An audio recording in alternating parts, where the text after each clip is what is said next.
It is a dark day that many people in Louisville will never forget. Shots rang out at 32nd and Greenwood in broad daylight, leaving 3 people dead.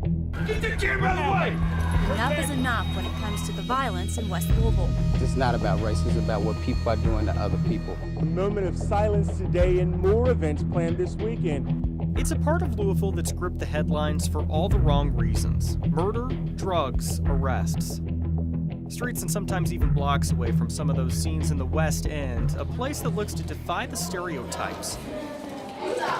Welcome to the West End School.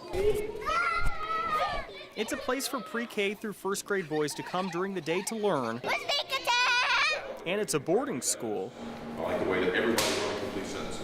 Close to home for young men from 6th to 8th grade, a group the school says is at a tipping point both socially and academically. Well, one of the things you can do in a boarding environment is you can create a culture and a set of expectations and values sometimes that are very different than the general community, the general population. But typically these are neighborhood kids. 7th grader Kenjai Thomas is one of those neighborhood boys. He lives and studies here to meet not only his career goals. I'm thinking about going to the military or getting a college degree. But life goals too, most of which involve learning the values that will allow him to grow into the kind of man that will make his family and teachers proud. Manners, how to treat women, being respectful, getting ready for the world that we're coming into.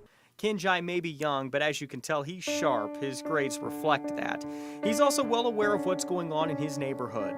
They're dying because they ended up going down the wrong road. Violence is an underlying theme here. 3 of those little boys that you met earlier today had close family members murdered within the last school year. I have a board member who's had his sister and nephew murdered. But they refuse to allow it to define them. They have all the God-given talents that anyone else in this community has. They just need an opportunity to express those talents.